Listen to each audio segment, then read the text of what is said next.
Thank you for tuning into the Okinawa Karate Podcast. I am Josh Simmers, coming to you from the birthplace of karate, Okinawa, Japan.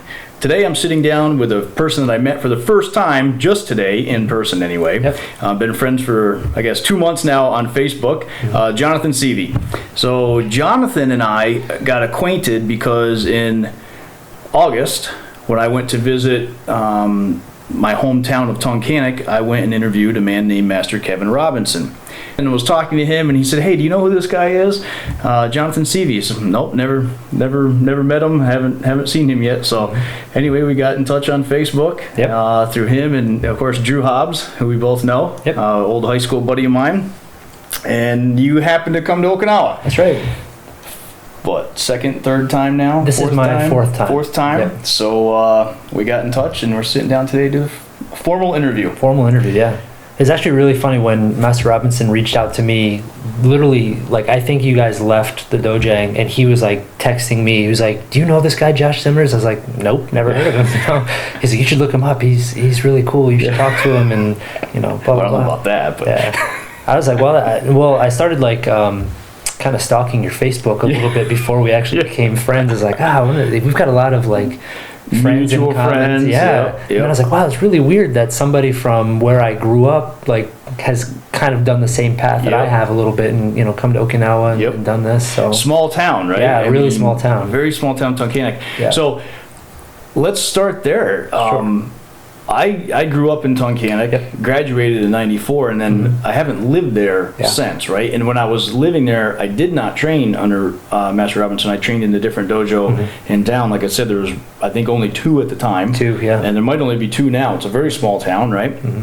And it literally had to do with finances. The other dojo was cheaper. Yep. That's where my parents sent me, right? But I knew Drew and a few other people that I went to school with at the time and graduated with were training there. And then when I got back, I bumped into him this summer and kind of said, "Hey, don't you want to invite me to the dojo?" So got to go in, and it's interesting. Another man that you're not originally from Tunkhannock, but what's the tie back there? So I'm from upstate New York, and then I moved in with my mom, who was living in Springville. Okay. And then we moved from Springville. Another small town. Another small town. Yeah. So we moved from there. Well, actually, technically Dimmock, but I don't even know if that's on the map. So I know where it is. Yeah. So we moved from Dimmock to Lawton. Okay. Another really small town. Yep. There's no karate in that area whatsoever, but I really wanted to get involved with karate after watching Enter the Dragon with my stepdad. He was like, watch this, and I got instantly hooked in, and I had asked my mom if I could sign up for karate, and she said, well, there's a school in Springville, and it's Krajewski's Tang So Doo school. Okay. And I knew Mrs. Krajewski because she was a substitute teacher at Elk Lake, where I went to school. I didn't go to Tunkhannock, I went to Elk Lake. And there was already a relationship that wasn't so great between Master Krajewski and myself. It's much better now, right? But at the time, it's just, she was kind of a very strict substitute teacher, so I was just like, I just don't like you, You want a substitute teacher that's going to be cool, right? You're not some strict person. So we bypassed Springville and went to Tunkhannock, and we were actually going to Walmart, the old Walmart before it moved, and we happened to pass by Master Robinson's school, and it was across the street from where it is now. It was above a radio shack. Yes, that's right, yeah.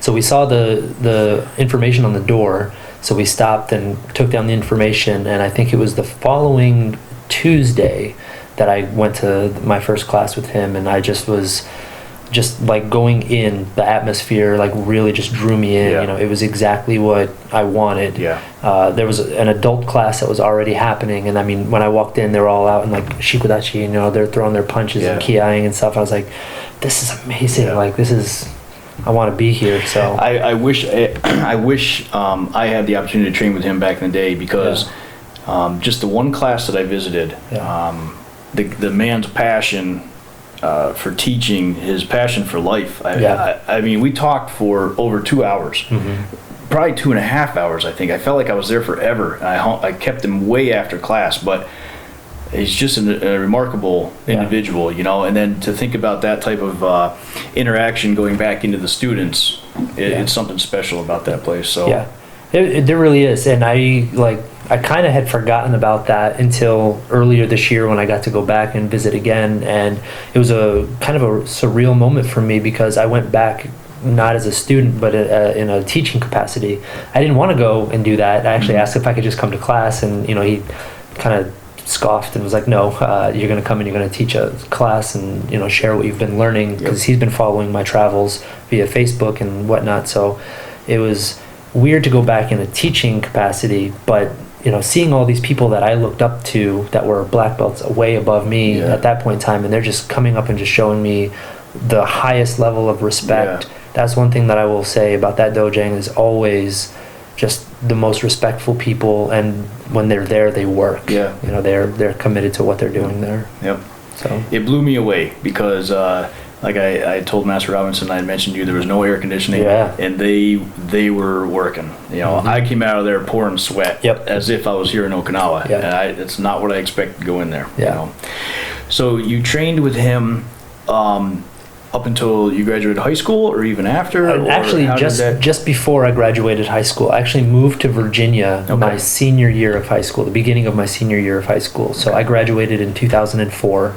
So I moved to Virginia summer of 2003. And I started there. There was no Tang So Doo anywhere in that area. I looked, but I found another local karate school, and they were calling it Shorinji-ryu karate.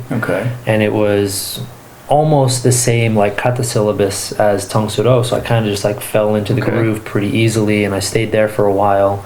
But did they have a link back to Japan or Okinawa? So if it was called Shorinji-ryu, because there's a lot of different Shorinji-ryus. And Okinawa. So they did. So there was a student who left Japan and came to the U.S., and his name was Ogawa. I can't remember his full name, but I know it was Ogawa. And he opened up a school in Virginia, and I guess he was tasked with kind of expanding, but he never did. He just I actually went to his dojo a couple of times, and it's really, if you don't know where you're going, a lot like the schools here in Okinawa, right? If you don't know where you're going, you're going to miss it, right? Because it says lawnmower repair on the sign and stuff. It doesn't even say karate, So I went into this dojo, and I mean, it's smaller than this living space that we're in right now. It was very, very small. No lights. It was all like those extension cord string lights. Wow. And so and he's in there, and he's just chain smoking Lucky Strikes the whole time while he's teaching. I'm like, what is going on in here? Wow. Okay. Yeah. So that was the link, but after the Tainen Takamori died, his son Miki Takamori was took over, and after his father passed away, he said there's no more branch dojos anymore. We're just here, and that was in Kagoshima, Japan. Yep.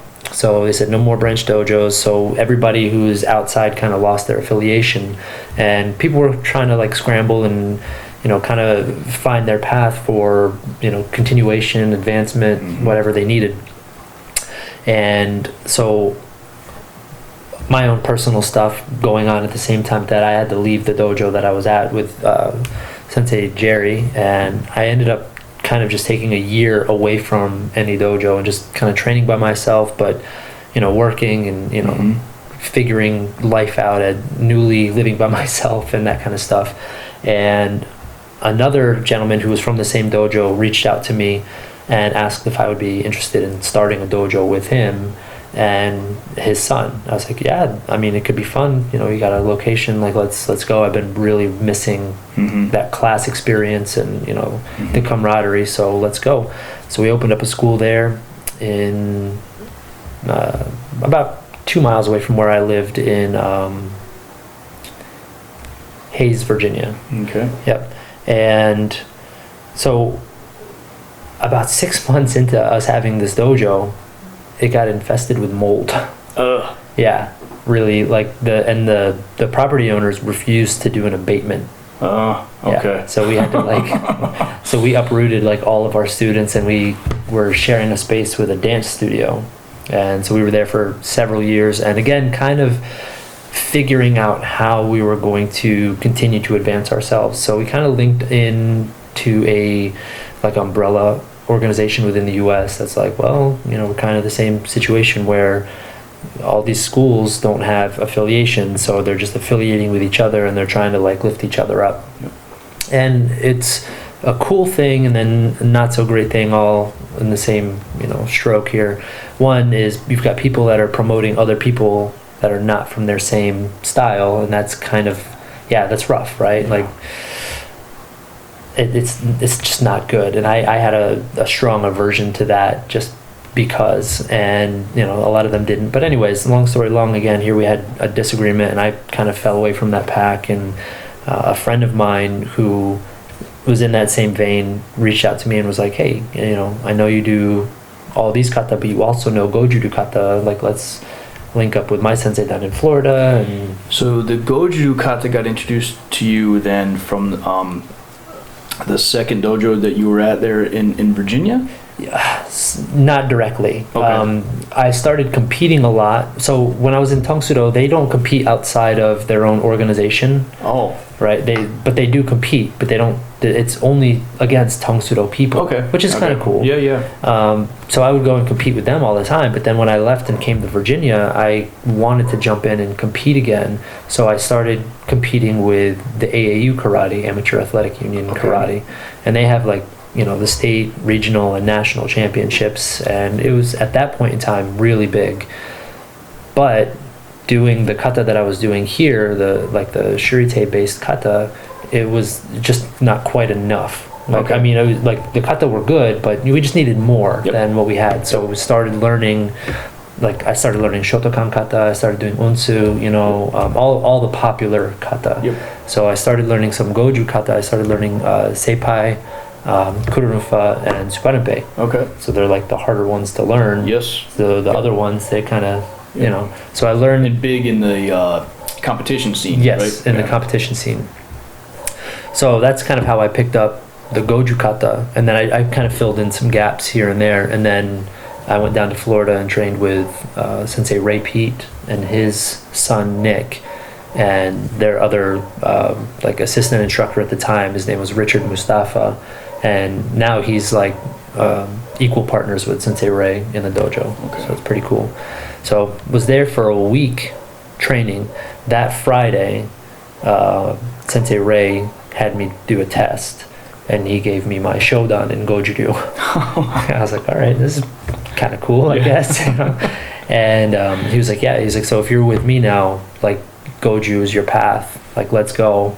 Like, really, really focus on making your karate better by doing it more Goju specific, and start breaking some of your like previous systems habits and developing your karate. And so he gave me like another certificate, which was like a permission to begin teaching Goju in my own dojo, because I was already operating my own dojo at this time in Virginia.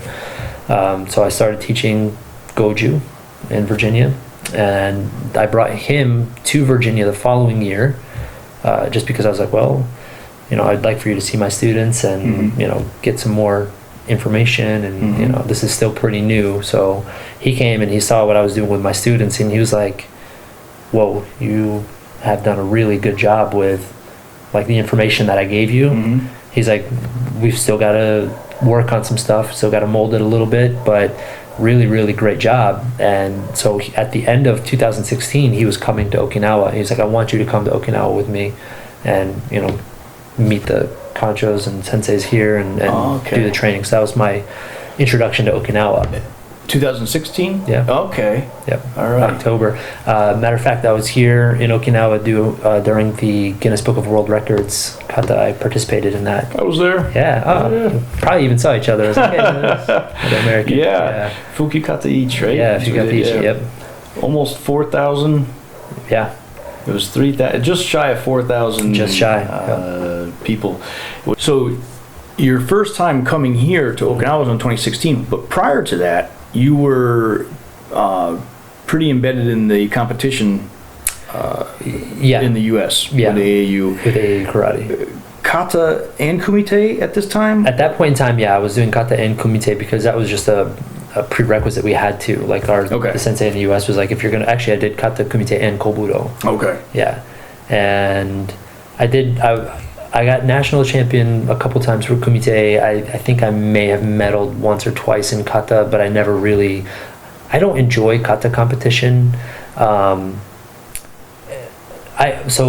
Even with today's standards, looking at kata competition, I can see people that are really, really good. Like we were speaking about Kuna a little while ago, looking at him and being like, wow, your kata is excellent.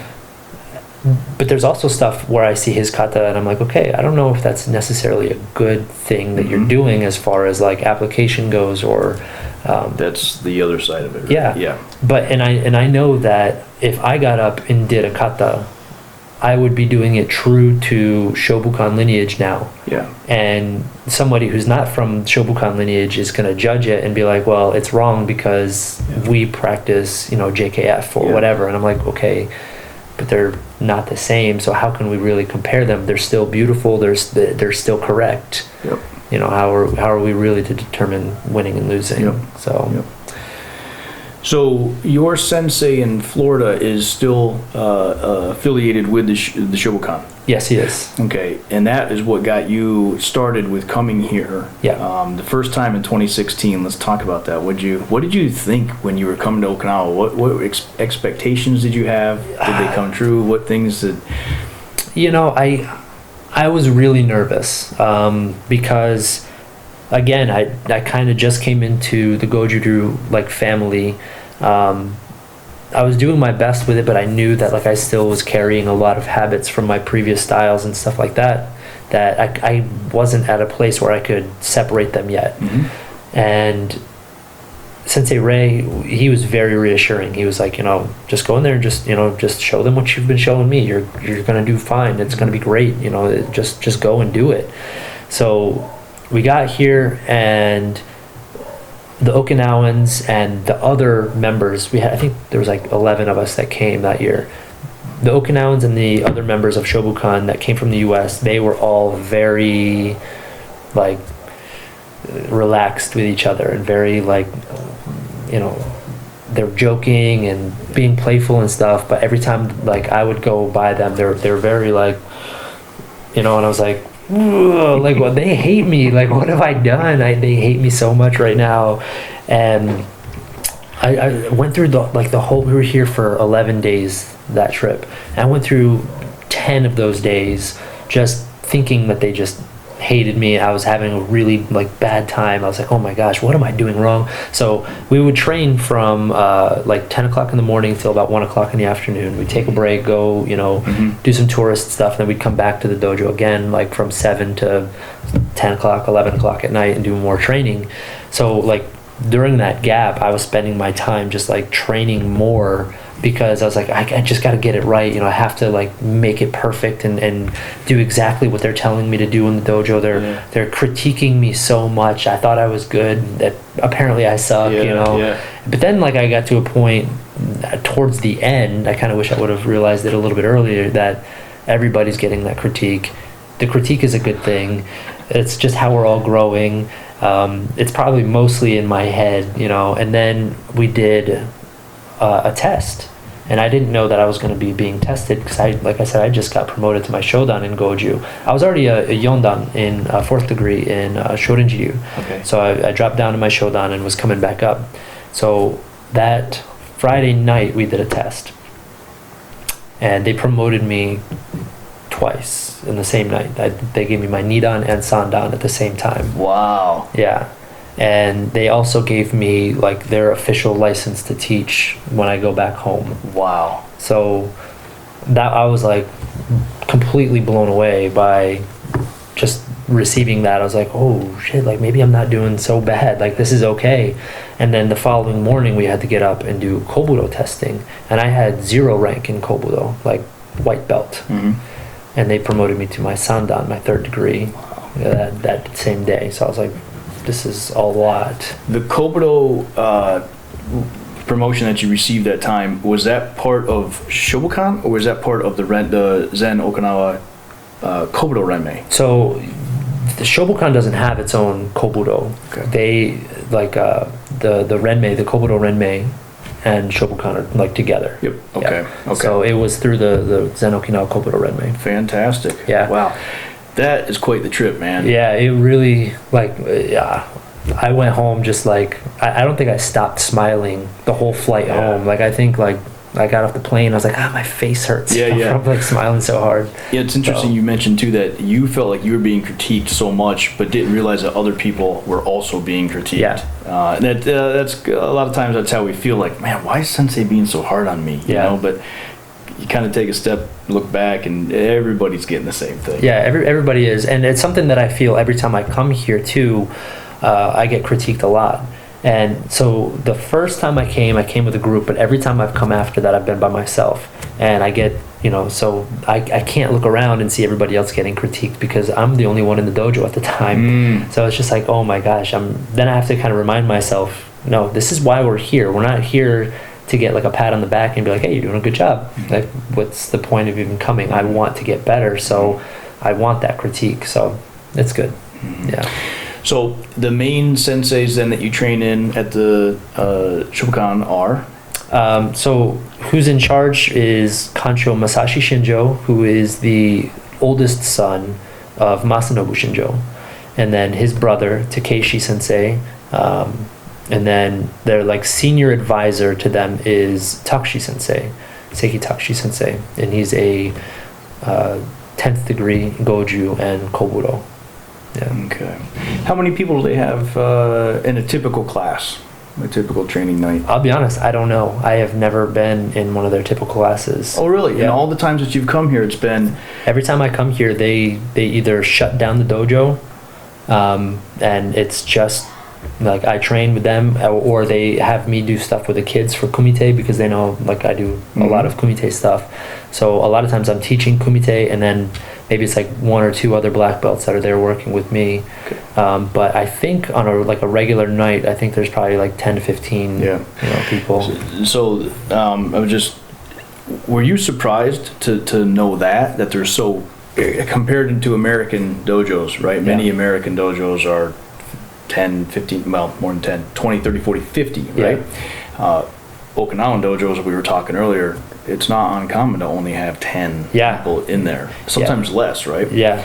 Was that surprising to you when you first got here, or did your sensei in America maybe explain that? So it's funny because I actually got no like warning of anything, any kind. It was just kind of like they just threw me into the deep end. They're like, okay, go, Sometimes that's better, right? Yeah, I think so too. But I was a little surprised. I thought it was going to be more, because I've been to mainland dojos in the past, and I thought it was going to be more like that, where it's everything is like immaculate. There's everybody lines up with like precision, and that's not the Okinawan way. It's a much different here. Our dojo it's pretty small. More than 10 people, more than 15 people would be too many. Okay. It really would be. Yep. We'd have to take turns training. Yeah. It's that way when we go down to Shirdi to train with Kina Kaicho as well. Yeah. 8 people, and we're already running out of space. Yeah. But we have the outside lawn area. It's a very old style, grassy area, a little bit of sand here and there, and that's where we usually do weapons training. Oh, cool. And years ago, that's where they did most of the kumite. Was out there in Makiwara, and they had tires hanging from trees and stuff and beat on it. But so kumite. When did you get involved with WKF? When did you get involved with that type of competition? That was prior to your Goju-Ryu training, or? No, it wasn't actually. So, I started competing when I was in Pennsylvania with Master Robinson, and my competition kind of grew as I moved out and started competing with AAU. AAU is not a style specific competition, but it is karate specific.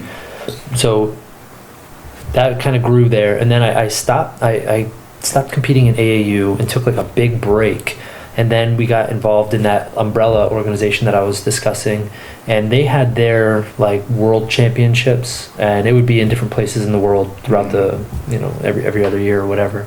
And in 2011, I got invited to go and compete down in the Dominican Republic to represent like the U.S. contingency. Wow.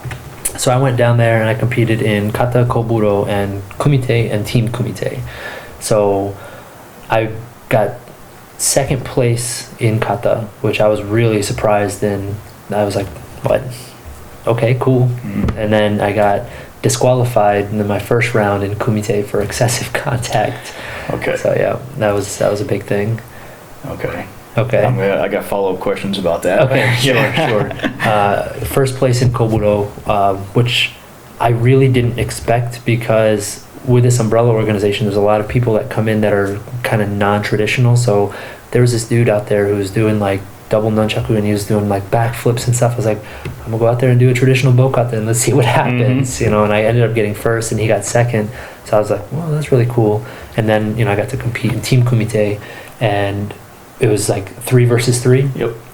And I went last, and the person who went first won his match. This person who went second lost his match, and it was like up to me to win it. And like I just kind of steamrolled that guy that I was competing against. It was like 6-0 or something like that, like quickly too. So I got invited to come back the following year in Panama, and that was the last time that I actually competed. I won for team kumite. I won for individual kumite. I did not even place in kata, like just not even close. And then I didn't do kobudo because I didn't want to bring a weapon with me to Panama. So after that, I was like, you know, I think I'm kind of done with competition. I just kind of wasn't feeling it anymore. What year was this? 2012. Okay. Yep. I just really did not feel like competing anymore. It was a huge draw of time away from, you know, other things that I kind of wanted to focus on. So fast forward a couple years, 2015, 2016, karate gets voted into the Olympics. Everybody's talking about WKF karate, and, you know, the good, the bad, everybody's battling, you know, that's the worst decision ever made, that's the best decision ever made. I really didn't care about that, but I kind of was I started looking at the talent that was out there, and I was like, there's some really good athletes that are out there competing, both kata and kumite. There's some, like, way better than what I remember back when I was competing. So I started talking with my now wife.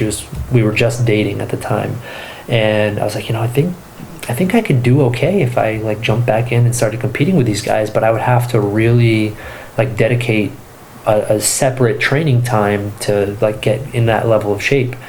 And we kind of went back and forth with each other, you know, should I do it, should I not, you know. And, you know, I was already running my dojo and, you know, trying to figure stuff out. And finally we got to a point where we're like, you know what, you only live once, you know. Let's go and let's do it. Let's make the best run that we can make, and let's do it. So I linked up with another sensei who lives in Virginia. His name is Kyoshi Brian Hobson. Okay, yeah. I know him from online. Yeah. He's a Shorin-ryu guy. Really, really just nice guy, and probably my favorite Shorin-ryu practitioner. His whole dojo, I love their karate. Yeah. So I linked up with his competition team and started training with them, and then I was like, oh, I'm pretty far off the mark here. Like, I've really got to put in some grind here. You know, I got to really got to step it up, because even the style of fighting has evolved into something different than what it was. So we just hours and hours and hours of work, and then my first WKF tournament was actually here on Okinawa in 2017. Okay. Yep. November 2017 I came. That was my first one. I pulled Japan in the first round, and I lost 1-0. And I was like, 1-0? That's not so bad. Like, hey, and it was Japan in Japan. Yeah, like, yeah. It's okay. And so I left, and, you know, well, actually I stayed here for another 2 weeks after that training, and then I left and just got back to training, and I started doing better, like in the local levels, and, you know, I started making a lot of friends that were coaches and athletes in that elite category all over the world. And I did every Series A WKF that I could go to, because the way the ranking structure works, there's Series A's, Premier Leagues, and then World Championships. And it's not progressive. Like if I do a Series A, I don't get to go to Premier League. Like you have to be ranked top 100 to be eligible to compete at a Premier League. Okay. My first Okinawa, the first one that I competed in Okinawa, I think I was ranked like 1600. So it's wow. Yeah, it's a lot of. Wow! Holy cow! Yeah. Okay. So by the end of 2018, I had bumped up. I was in the like higher 300s, because I started accumulating points from every event that I went to and stuff. And the top 100 was kind of like in sight. I was like, if I go, and I started doing the math in my head. I was like, if I go and I do this, I could potentially make top 100 by this date, and I could start competing in Premier Leagues. At this point in time, also I realized Olympics was just off the table for me. I just started way too late, and the people that are in the top tier, the top 10, they're not going anywhere. Nobody's dethroning them at this point in time. Right. Yeah. So my goals kind of shifted a little bit to just, I want to make top 100, and I think that's a pretty cool thing to do. Oh yeah. And then I got injured, which we were talking about too. So shortly after that, so my last tournament, I was competing in the minus 67 kilo division, which is like 147 pounds or something like that. So I had to cut a lot of weight, and I was just really, I'm a skinny guy already, but I was really skinny, and my wife didn't like that too much. But so I told her that I was going to jump up 2 weight classes after my injury, because it was just easier. So that's what I did. I started competing in the minus 84. And I competed in 2 more WKF events after that, one in Austria and then one in Montreal. And after Montreal, I really kind of like, my knee was really messed up. And I fought a guy from Brazil by the name of, what is his name? I can't think of it. Oh, Diego Silva. Yeah. Okay. Really, really good fighter and a heavy hitter. Yeah. So we're talking about getting disqualified. Yes. That's, you're not going to see that really happen. You're kind of expected to take that hit and get, come back to the line. Now, you drop in WKF, the kumite, that you wear mitts. You wear mitts, shin guards, and boots. Okay. Mouth guard, and they have a chest protector now, but it's not like people see it and they're like, oh, they're wusses because they're wearing chest protectors. I mean, it is like a piece of cloth that is, it's that. But you got to be able to move in the darn thing. You got to be able to move in it. You got to be able to breathe in it. And really, if you look at what kumite was back in like the later 90s, early 2000s, even the 70s and 80s, you watch them. Everybody's wearing like heavy dogi, right? Like what you would think of as a kata dogi now. Yeah. That the kumite dogi is paper thin. Yeah. They're making them as thin as possible and just as light as can be. The amount of protection that the chest protector offers is probably about the same as what a heavier dogi is offering you. All right. So yeah, it's not like you get hit, you still feel it. Okay. You still really feel it. All right. Yeah. So it's not what we call sundome then. Sundome is what we are seeing in or maybe is it? Sundome is what I would describe as to it, not through it. You can hit, but then you have to retract. If you go through the opponent's head, let's say, and you don't retract right away, that's not a point, and you can get disqualified. So WKF is not that style then. So with WKF, it kind of boils down to referee training. Okay. And I think some of them, and I might be getting myself in a little bit of trouble here, but I don't think a lot of the referees are as well trained as they should be. Yeah. Some of them let stuff go, and then the next match they're like, "Oh no, that's you know what I mean?" Yeah. So you might see somebody who really just blasts somebody, and they're laid out on the ground. If that person gets back up within 10 seconds and comes back to the line, they might not get anything, no warning, but they might get a point. Okay. The corner referees, they're not allowed to call fouls, right? They can only call. So if I blast somebody as hard as I can in the head, right? The corner referees have to call the point that they saw, but not a foul. And then the head referee has to ask, you guys don't think that was like too hard? And then they can say it was a contact or whatever. Okay. Yeah, but I especially in the past like year, I've seen less and less contact fouls being called for heavier hits. Okay. Yeah. And WKF is what we're going to see in the Olympics? Yes, WKF. That's who's going to sanction it? Or yeah, that is the governing body. Governing body, okay. Yeah. All right. So it might be some really good kumite then. Yeah. There's a guy from Japan right now who is just, I mean, this dude came out of nowhere and is just like lighting the world on fire. His name is Ken Nishimura. He's in the minus 75 division, and he is just cleaning up. In the past few years, a guy in that division was Rafael Agaev. And people were like, hey, nobody going to beat Agaev. Yeah. And then Ken came along, and he's a tall, skinny, lanky guy that's fast and can fight and is pretty cocky, you know? So, yeah, he's doing a good job. He should provide a good match. Yeah. Good. So. It'd be interesting then. Because on a personal level, I'm a little bit torn about it in the Olympics. I think there's going to be good and bad that come out of it. Yeah. It's not my personal style of training. Yeah. Even for the kata. Mm-hmm. Kind of like what you were describing earlier about looking at something like Shobukan specific, not specific, but kind of is different, right? And the technique, the applications that you can see in that kata or something versus Kyuna and Ryu. Yeah. Amazing speed. Yeah. Great body control. Yeah. It's not my cup of tea, and I don't mind saying that, right? Because people don't like what I do sometimes. It doesn't matter. Well, I get conflicted with this all the time because one, I absolutely love Goju-Ryu. I love the Shobukan family and everything like that. But the more I read, the more I learn, the more I kind of understand that like the founding fathers of karate, they never really meant for there to be styles. Yeah. Right? It was just, this is what we do, and if you can learn something else, right?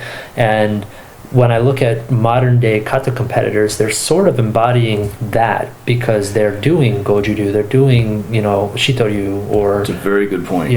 They're just kind of making a good way to look at it. Yeah. It's an interesting way to look at it. I have not thought about that, but you're right. That's cool. Yeah. We were looking at the videos earlier, right? The Budokan's putting up. Yeah. And going through those videos, it's interesting to me. Now the masters that are demonstrating there are mostly in their 60s or 70s, right? So their body movements are maybe a little bit slower, and it is a demonstration. Sure. They're slower than maybe when they were in their 40s, right? Or what we're seeing now. So, but watching their rhythm and watching their techniques that they're demonstrating is very different than what we see in a lot of the tournaments now too. Yeah. And I just kind of sit there and wonder, like, what would they think if they saw what's taking place now? I think about that a lot too, and I often wonder to myself if they saw it, like if Miyagi Sensei saw like somebody doing a modern day, Suparenpei, the way they're doing it on the tournament circuit, would he be like, yep, this person really gets it? Or would they be like, what are you doing? Like, this is way off the mark. But at the same time, karate can't be stagnant. Like, it has to evolve, and it has to go somewhere, and it has to go the path of least resistance. And I think for a long time, competitive karate has been that path of least resistance for a lot of people to go and kind of test out what they can do as athletes, how far they can push themselves with their karate, what they can do to develop a more scientific approach to training and understanding of biomechanics. So especially at a younger age. Yeah, especially at a younger age. Do what you can. Yeah. We talk about this a lot too with some of my friends back home that are frustrated with let's just say the Shorinkan, right? Shorinkan. They were looking at a lot of the younger people today are moving like an 80-year-old Nakazato sensei. And you're like, well, he's moving that way because he's 80. You're 20. Like, adjust, push yourself and get into deeper stances or, faster punches or, whatever. So just because you're looking at an older master on a video or something like that doesn't mean that's how you should do it. Yeah. Yep. We run into that in our style as well. Yeah. And it's funny because you mentioned the older senseis, the older masters, were not Ryu specific, or maybe didn't have this idea of Ryus, right? And that's the foundation of Okinawa Kempo. There's just Okinawa fist, right? Right. Although our kata's mostly based off of Shodan Ryu kata. If you look into your crystal ball, what's the future look like for you? So, dealing with a little injury right now, but I've actually been speaking with a friend of mine, Michael Hagen, who lives in Shanghai right now. We were talking about coming to the next Okinawan World Tournament and competing, him doing Yamani Ryu and me doing Matayoshi Kobudo, and then him doing Shodan Ryu and me doing Goju-Ryu, and we'd be kind of representing that original Shito-Ryu of Shurite and Nahate blend, which would be fun. I would really like to do it, and I think if I came to that event, I don't know that I would even care about where I placed. I think it would just be really cool to go and just participate in that event, So I'm writing down a note here because I want to ask you a different question. Sure. But let's talk about Michael, because we did talk about Michael when the cameras weren't rolling. Sure. But I want to get some information from you. Yeah. There's a project unfolding, right? Yeah. So Michael Hagen has set up the Apex Karate Performance, and I don't know if he really wants me to put too much out there, but because it's not public right now. It's still like private with a select group of dojos in East Coast USA, and then we just picked up another athlete in Japan. But essentially, it's a platform for competitive athletes in karate who want to develop their competitive karate. Mm-hmm. Some athletes don't have access to coaching, and they just do what they do in the dojo and then show up to a tournament and then are frustrated with their performance because it's not the model of the sport karate. Mm-hmm. So they might leave their dojo and be like, well, my karate's not good. No, your karate's probably really good, but it's not the model of sport karate. So it's going to provide an avenue for people who want to develop as athletes in the sport karate world and understand the differences between dojo karate and tournament karate, because there is a big difference between the two. Mm-hmm. Yeah. So that's something that came up, what I took a note there. Sport karate, tournament karate versus what you're seeing in your dojo here in Okinawa, Shobukan, but also your previous training in Tang So Doo versus tradition. You're living it now. You're in Okinawa, for a few weeks at a time. You come over this fourth time now. Yep. You're in traditional Okinawa karate. Mm-hmm. Compare and contrast, if you can, Tang So Doo versus traditional Goju-Ryu style. Yeah. So Goju-Ryu and Tang So Doo are just wildly different. 180 degrees out of phase. Yeah, they really are. Tang So Doo, if I could equate it to an Okinawan style, it would be Shodan Ryu, right? It is a Shurite based system that is got Korean influence now. Yeah. And I don't think that every Tang So Doo dojo, or dojang as they call it, is the same either, right? Just like in Okinawan karate, you've got really good instructors and you've got some not so great instructors, but that are still out there putting it out there. Master Robinson, I was very fortunate that I was a part of his dojang. He is true to the Tang So Doo tradition, and a lot of the way he ran classes are similar to how Okinawans and Japanese run classes, but maybe with a little more American influence, I think, especially in like the rigidity of structure. I think sometimes Americans can get caught up in just like, we've got to uphold this tradition, so we get really rigid. And sometimes Okinawa, they're like, I remember my last trip, I came to Okinawa and I walked to the dojo, and I got there and sensei was like, Seavey, training time or Orion time? Which you know? So. Yes. Orion is the local beer, right? On Okinawa. I've talked about it on the Okinawa Karate podcast many times, but this is true. Yeah. This is Okinawa. Yeah. and many times there's class, and then there's the second class. Yeah. Immediately after that. Yeah. You know, at the izakaya or whatever. Yeah. And sometimes you learn a lot more Yeah. in that second class. So yeah. This is Okinawa. Yeah.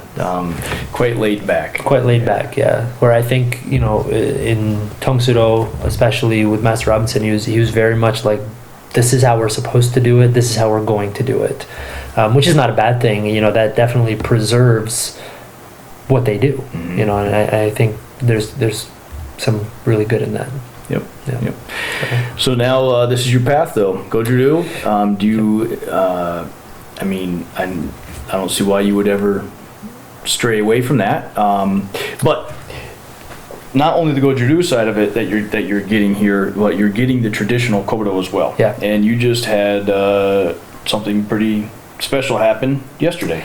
Yep, I was invited to the monthly meeting of the Zen Okinawa Kobudo Renmei, where they just all members from different styles of karate, same style of Kobudo, right? So there was Uechi-ryu masters and Choden-ryu masters, Goju-ryu, everybody coming together to train specifically in the Matayoshi lineage of Kobudo, that is the Zen Okinawa Kobudo Renmei. And while I was at the training, I also kind of was surprised by testing as well. And testing here in Okinawa is a lot different than testing back home too. I actually didn't know that I tested until after it was done. Oh, So, okay. yeah. Interesting. Yeah. You were just doing kata because that's what you were supposed to be doing. Mm-hmm. So Yep, I was just following along with what they asked me to do. And then Takushi Sensei, who was kind of leading the group, who also happens to be part of my karate organization, and he's who I spend the most amount of time with when I'm here on Okinawa. He was discussing a particular type of body movement while doing kata with like the whole group, and then he asked me to come up and demonstrate, and I thought he wanted me to demonstrate what he was talking about. So I did the kata, and I really made sure to emphasize like the body mechanic that he was talking about, and everybody was like, "Oh yeah, that is good." And but this was with a weapon. this is with a weapon, Bow? Bow. Okay. Yeah. I demonstrated 2 bow katas that he asked me to demonstrate, and then so at the end he said something about me testing for Yondan, and I was like, "Oh well, you know, when is that going to happen?" And he was like, "No, you just did." And I was like, "What?" Oh. It's probably a good thing that you didn't know that, Yeah, right? Because probably. The nerves Yeah. can Play a part. play a big part sometimes. Yeah. Good. Yeah. So that was definitely exciting. So I got promoted to my 4th degree in That's awesome. Kobudo. Congratulations, Thank man. you. That's Thank you. fantastic. Thank you. Do you teach weapons back at your dojo in Virginia? I do. I have a very small group that comes to Kobudo class, though. Not everybody likes to do it. At first, I thought everybody was going to really like it, because when I was coming up and they were like, "Oh yeah, we're going to do weapons," I was like, "Yes, Fantastic, let's yeah. go." But I think sometimes kids can get a little overwhelmed with Kobudo, Mhm. and I think it's easier for the adults that I have now. It seems like it's easier for them to make the connections and the differences Mhm. between Kobudo and karate. What's your favorite weapon? Probably the bow. I think that's for Matayoshi Kobudo. I think that's probably the most important Yeah. weapon there is the bow. But beyond that, we've played around with a little bit of the like more eclectic weapons, like the kuwa or the hoe, Mm-hmm. which is fun to do. I like that one. And the sansetsukon, the 3-sectional staff, is fun. Matayoshi Kobudo's got a lot. We've got like the suruchin, which is like a rope with rocks at the end of it, and all kinds of stuff. Yeah. So, Can I ask which kata you had to perform yesterday? yeah. So I did Tsuken-no-kun and Sakugawa-no-kun. Oh, Yeah. a higher level kata as well then. Yeah. Very good. Very good. Yep. They're my 2 favorite kata anyway, so Yeah. I was kind of fortunate that those are what I had to do. Yeah. So, Yeah. Well, that's good. Maybe Sensei knew that. Yeah, I think as he well did. when he asked you to go out there. I think so. What about empty hand? What katas? If you're gonna asked to do one for a demonstration or performance, what would you go towards typically? Depends on the week, but right now I think I would be doing Shisochin.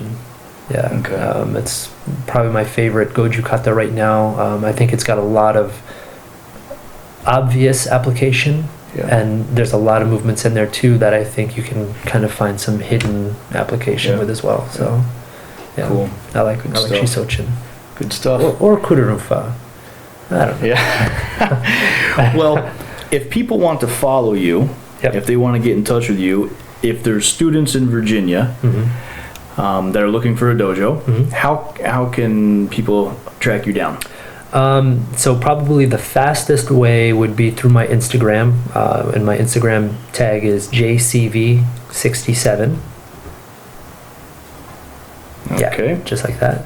And then I have a website as well, which is shobukanva.com. Okay.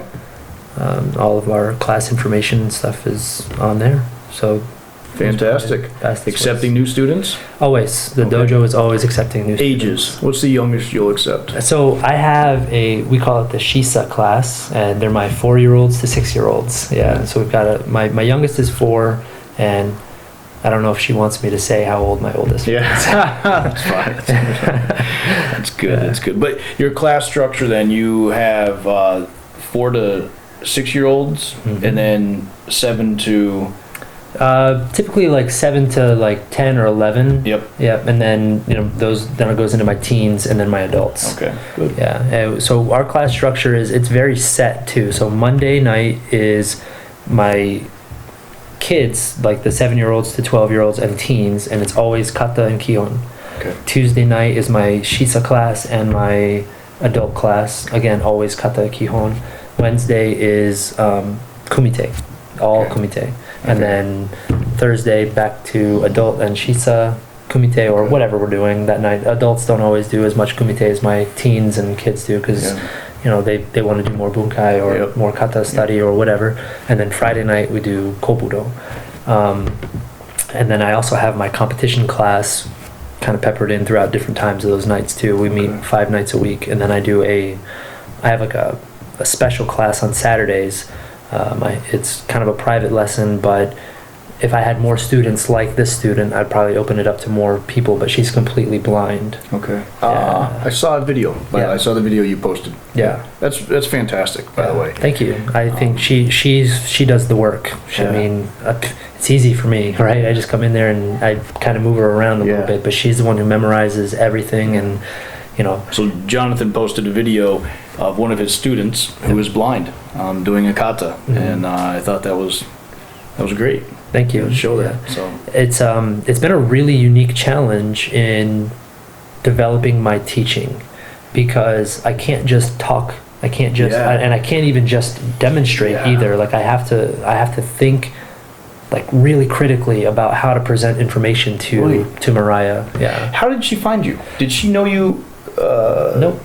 So one of my black belts and her are good friends, and they were part of a Dungeons and Dragons campaign together or something like that. And she had expressed interest in doing karate, so her friend Ariel came to me and was like, "What do you think? Would you be okay if she came in and just checked it out and tried?" I was like, "Yeah, that'd be really cool. Like I'd love something like that to happen. That'd be really fantastic. Great." Yep. That's really awesome. Yep. And so for her, it's even a bigger challenge because she wasn't born blind or anything like that. She actually just lost her vision 2 years ago, a year and a half, 2 years ago. So she's learning how to be blind now. So, yeah, she works hard. She's fantastic. Yeah. That's awesome. You're going to bring me to tears here on the Okinawa Karate Podcast. That's great. Yeah. That's really awesome. I'm happy to hear that. That's good. So, ShobukanVA.com, JCV67 on Instagram. I think we're going to wrap it up. Yep. And go do something fun. Maybe go outside and take some pictures of you doing sidekicks or something like that. Sounds good. Told you we were going to do that. Yeah, so. Let's do it. Jonathan, thank you so much, man. Really appreciate it. I'm glad that we got to finally meet in person. Me too. And thank you, Master Kevin Robinson and Drew Hobbs for hooking us up. I'm actually going to go tell him some stories about Drew Hobbs that we can't say on the Okinawa Karate Podcast. Looking forward to hearing that for next time I go to Pennsylvania. I'm actually going back to see them in a couple weeks. So, fantastic. Yeah. Fantastic. Some blackmail material. Yeah. No, perfect. No, he's a great guy. Yep. He is. But anyway, as always, thank you for tuning in to the Okinawa Karate Podcast. I am Josh Simmers, coming to you from the birthplace of karate, Okinawa, Japan.